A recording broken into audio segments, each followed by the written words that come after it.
Mesdames et messieurs, bonsoir, bienvenue dans ce journal dont voici les titres. Le président de la République reçoit le ministre français du Travail, de la formation professionnelle et du dialogue social. Au menu de la rencontre, les relations de coopération entre les deux pays et les moyens de les renforcer.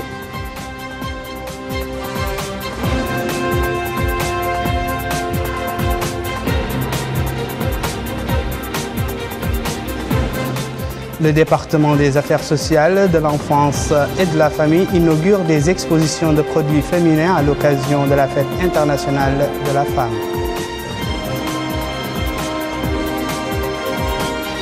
À Chami, les rideaux sont tombés sur la compétition du tir à la cible et Tagan remporte la première place. Merci de nous accueillir chez vous. Avant de développer ces titres, la présidence de la République communique par décret en date de ce jour et nommé conseiller à la présidence de la République, Izid Bi Ould Mohamed Mahmoud. Le président de la République, Mohamed Ould Abdelaziz, a reçu aujourd'hui en audience Michel Sapin, ministre français du Travail, de la formation professionnelle et du dialogue social, en visite dans notre pays à la tête d'une délégation française de haut niveau. L'audience s'est déroulée en présence de M. Smaïl Ould Bouddha Ould Chersidia, ministre de l'Emploi, de la formation professionnelle et des technologies de l'information et de la communication, du directeur de cabinet du président de la République Ahmed Ould Bahia, du chargé de mission à la présidence de la République Sidney Sorna, Sidi Ould Khalifa, conseiller à la présidence de la République, et de l'ambassadeur de France en Mauritanie, son Excellence Hervé Besancenot. À sa sortie d'audience, le ministre français a fait la déclaration suivante. Je vous propose de l'écouter. Écoutez, c'était d'abord et avant toute chose de ma part une visite de courtoisie pour dire l'amitié entre la Mauritanie et la France, et j'étais aussi porteur d'un message personnel du président François Hollande au président de la République mauritanienne. Nous avons souhaité, avec le président de la République, aborder les questions que nous travaillons ensemble avec Monsieur le ministre, qui sont des questions de coopération dans le domaine de l'emploi et surtout de la formation professionnelle. La formation professionnelle est dans tous nos pays. C'est vrai en France, c'est vrai en Mauritanie, avec chacun ses caractéristiques, un élément décisif de modernisation. C'est un élément de développement personnel, individuel. C'est aussi une possibilité de faire en sorte que les entreprises puissent bénéficier de salariés formés correspondant aux besoins de l'économie. C'est donc à la fois le développement des entreprises, mais aussi le développement de la société, la lutte contre le chômage, et en particulier le chômage des jeunes, qui passe par une meilleure formation professionnelle. Il y a de grands projets, même de grandes réalisations en cours, qui sont le fruit de cette volonté mauritanienne et de la coopération avec la France, et c'est de tout cela dont je souhaitais parler avec le président de la République. Et je lui redis aussi mon intérêt personnel pour la coopération décentralisée, le développement des territoires, des collectivités locales de Mauritanie, puisque c'est un sujet que je suis depuis maintenant 30 ans, puisque ça fait 30 ans que je suis en lien, en amitié, présence sur le territoire mauritanien pour faire en sorte que les collectivités locales de France et de Mauritanie puissent s'appuyer, se connaître, se comprendre et ainsi contribuer à la fois au développement et à la stabilité. De son côté, le Premier ministre Dr Moulay Ould Mohamed Laqwab a reçu en audience la même délégation française conduite par le ministre du Travail, de l'Emploi, de la formation professionnelle et du dialogue social, Michel Sapin. L'entretien a porté sur les relations de coopération entre les deux pays et les moyens de les renforcer, notamment dans le domaine de l'emploi. L'audience s'est déroulée en présence de M. Smaïl Ould Bouddha Ould Chersidia, ministre de l'Emploi, de la formation professionnelle et des technologies de l'information et de la communication, du directeur de cabinet du Premier ministre, M. Ali Ould Issa, et de l'ambassadeur de France en Mauritanie, son Excellence, M. Hervé Besancenot. Au terme de sa visite dans notre pays, le ministre français du Travail, de l'Emploi, de la formation professionnelle et du dialogue social, Michel Sapin, a déclaré aujourd'hui au cours d'une conférence de presse que la France et la Mauritanie souhaitent continuer à approfondir et accélérer leur coopération en matière d'emploi et de formation professionnelle. Plus de précisions avec Mohamed Abdallah Yab. Nouakchott et Paris sont décidés à raffermir les liens de la coopération en les diversifiant. Voilà, c'est les messages que cette visite officielle du ministre du Travail français voulait transmettre. Une visite qui a duré 3 jours et qui a permis de faire les points sur les projets communs. Dans ces points de presse, couronnant la visite du travail, M. Michel Sapin a essayé de réagir spontanément aux questions du journaliste, en passant en revue les domaines de la coopération entre les deux pays et les perspectives de leur développement. Je suis là pour constater une pertinence de ces échanges et de cette coopération.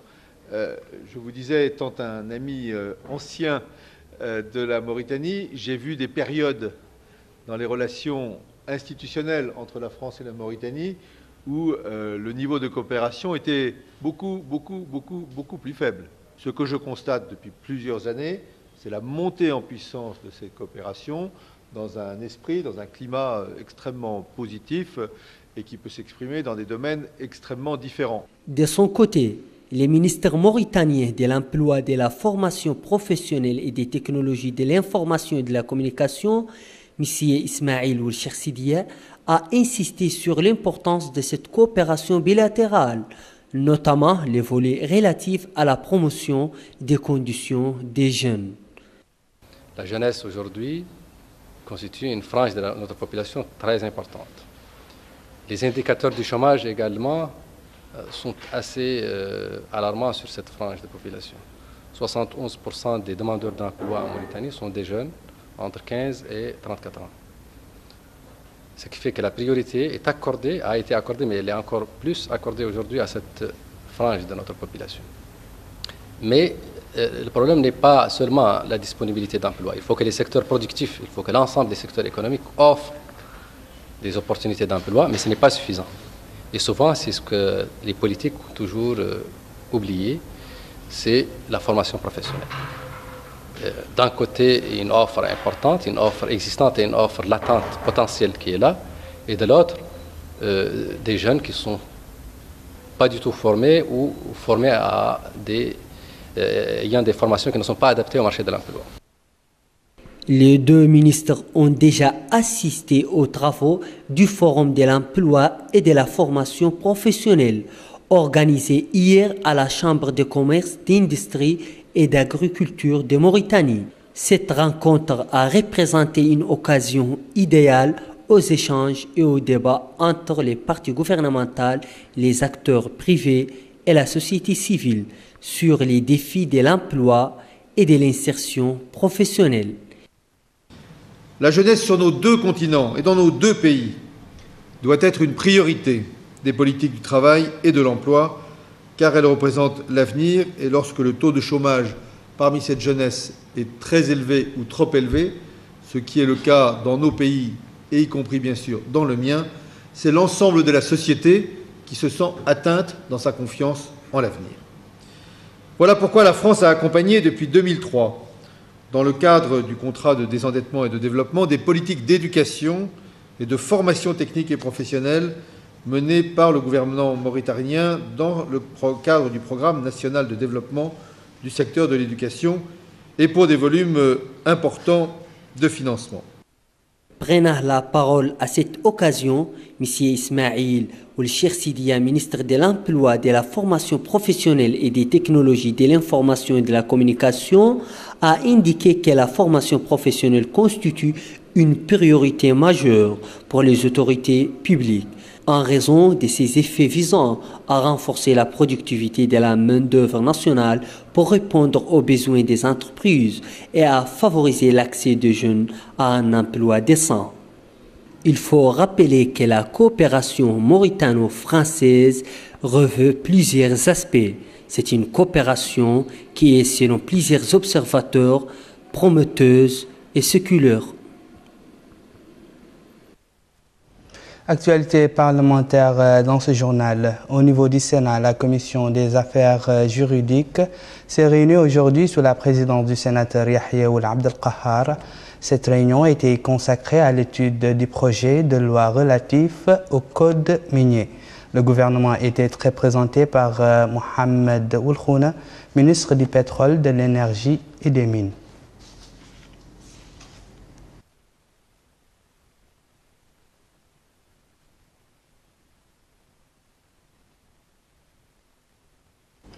À l'Assemblée nationale, la Commission des finances a examiné au cours d'une réunion tenue aujourd'hui sous la présidence du député Sidi Ould Didi, son président, le budget du ministère de l'Équipement et des Transports.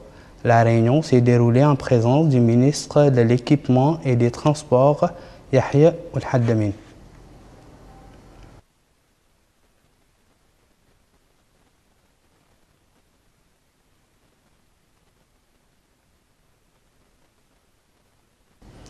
La ministre de la Culture, de la Jeunesse et des Sports, Mme Fatma Wal Mentessoina, a effectué aujourd'hui une visite d'information et de prise de contact à l'office du complexe olympique de Nouakchott.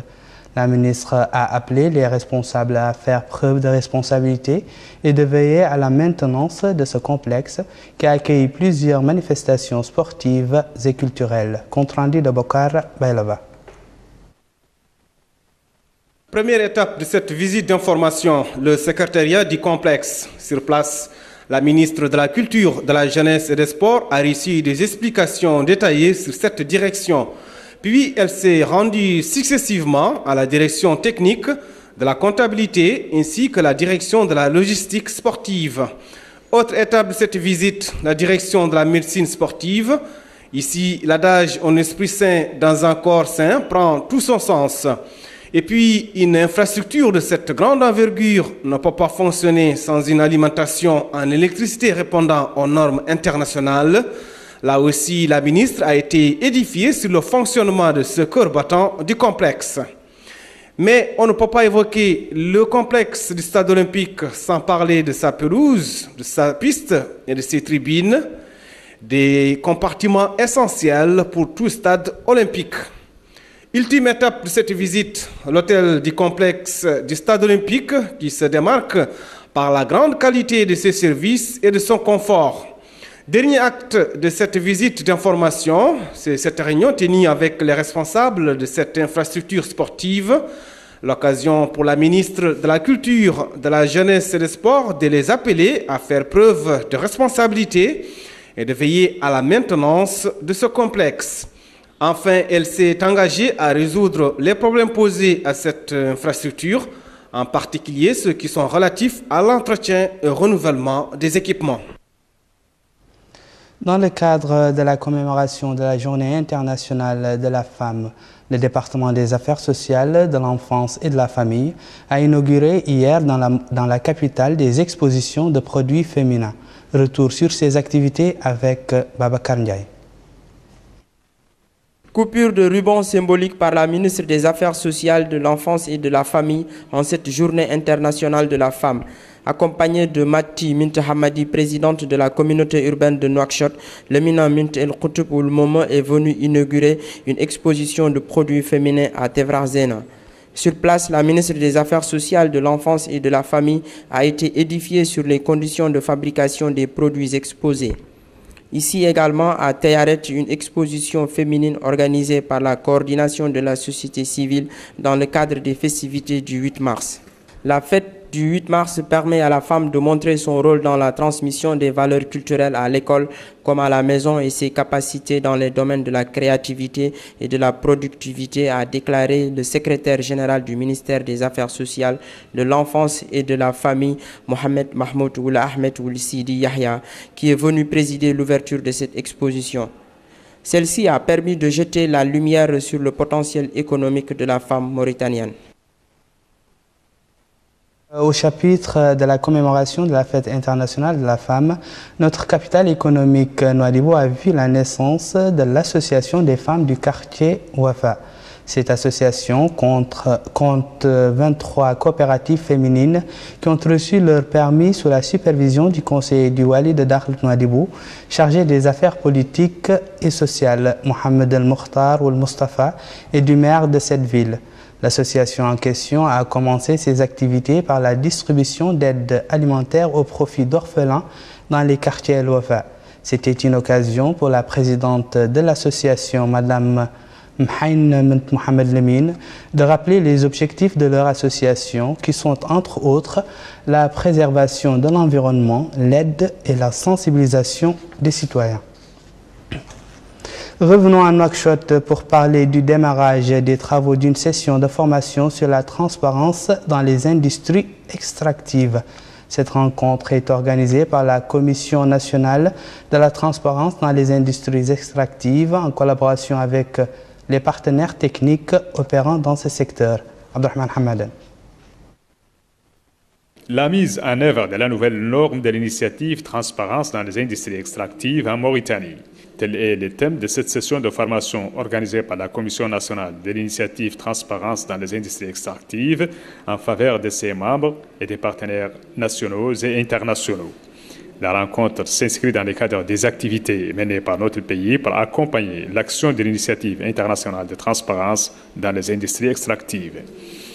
Ouvrant les travaux de cet atelier, le directeur général des hydrocarbures, M. Ahmed Salim El-Tekrour, également vice-président de la Commission nationale de l'initiative Transparence dans les industries extractives, a souligné que notre pays avait intégré l'initiative internationale Transparence dans les industries extractives en 2005 et il se compte désormais parmi les pays conformes à cette initiative grâce à l'exécution des programmes d'action concertés et participatifs.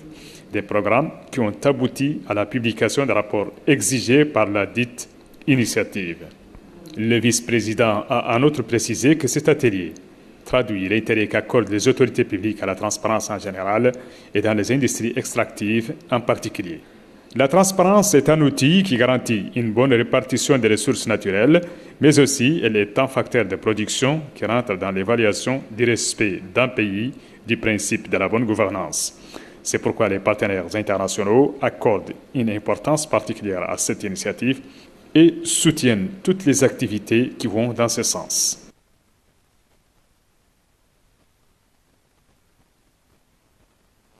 L'Allemagne tient beaucoup.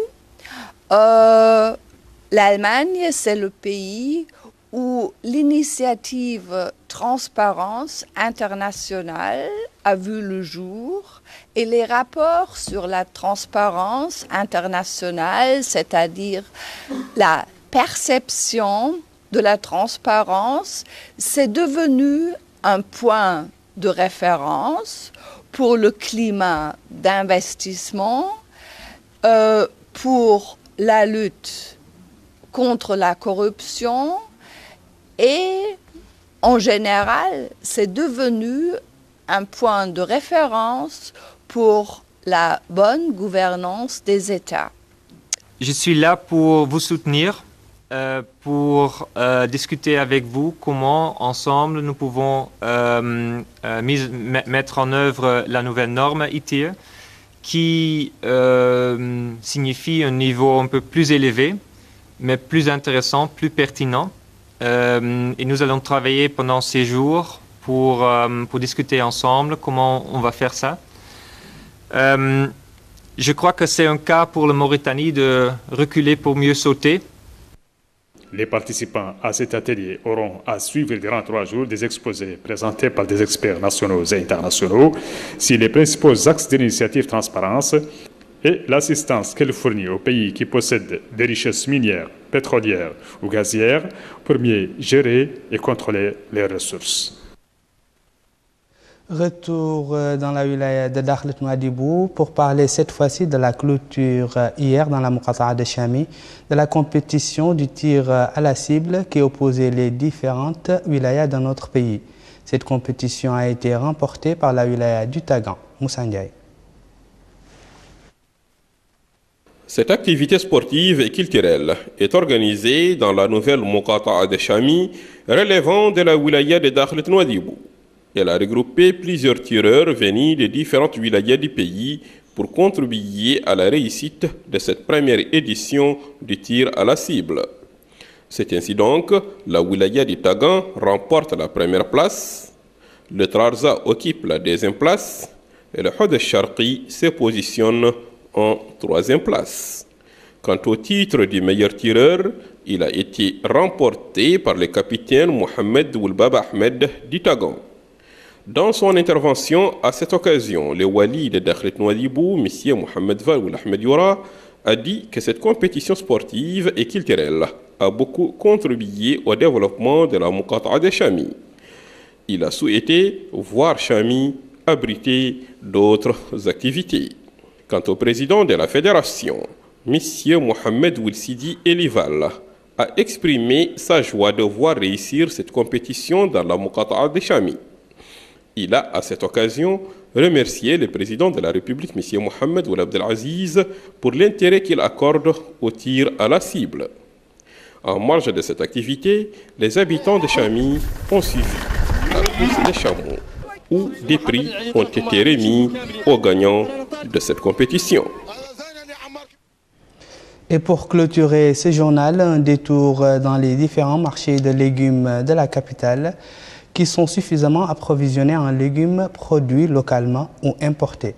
Cependant, les producteurs locaux se plaignent de la forte concurrence à laquelle ils sont confrontés du fait de la présence sur les marchés locaux des légumes importés. Abdelrahman Hamadan. En dépit de l'énormité de la production de la culture maraîchère et sa diversification dans notre pays, ce secteur souffre encore des handicaps et des difficultés qui entravent sa promotion. En effet, la commercialisation des produits, l'existence des produits étrangers similaires dans les marchés, ou encore la rareté ou la cherté des moyens de transport de cette production de certaines zones du pays, ce sont des facteurs qui affaiblissent la contribution de la culture maraîchère à l'économie nationale et à l'atteinte de l'autosuffisance alimentaire en matière de ces denrées. Pour les commerçants, les produits nationaux de légumes est un produit de qualité. Il est moins cher que les produits étrangers et cela lui rend compétitif. Mais, ajoutent les commerçants, l'État doit soutenir et protéger la culture maraîchère nationale pour réaliser l'autosuffisance alimentaire. Malgré la compétitivité du produit national des légumes, l'existence de la production étrangère de ces denrées dans les marchés nationaux pose parfois des problèmes de commercialisation. Et cela aura des incidences sur l'agriculture et sur les agriculteurs même, une situation qui nécessite une intervention de l'État pour encourager les agriculteurs et fournir l'appui nécessaire à cette production vitale. Avant de nous quitter, le rappel des titres. Le président de la République reçoit le ministre français du Travail, de la formation professionnelle et du dialogue social. Au menu de la rencontre, les relations de coopération entre les deux pays et les moyens de les renforcer.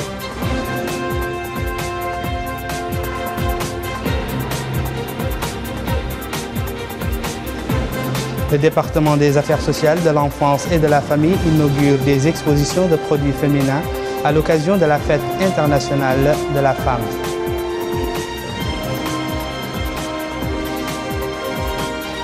À Chami, les rideaux sont tombés sur la compétition du tir à la cible et Tagan remporte la première place.